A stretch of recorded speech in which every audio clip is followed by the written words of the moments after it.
ఓడిపోతున్నా అని తెలిసిన క్షణంలో కూడా పోరాడేవాడే నిజమైన ధైర్యవంతుడు.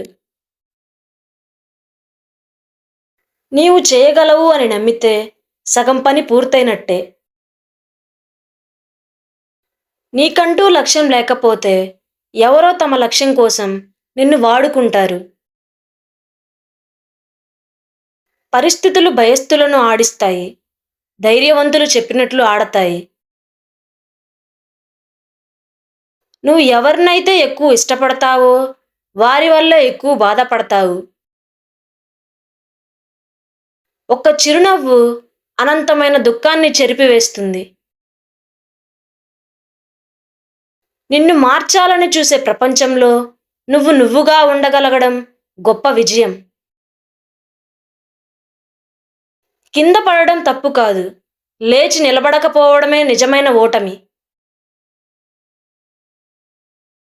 కష్టాలు వస్తే పరిగెత్తకండి. వాటిని ఎదుర్కొనండి. ఎందుకంటే గెలుపు ఎప్పుడు ధైర్యవంతుల వైపే ఉంటుంది.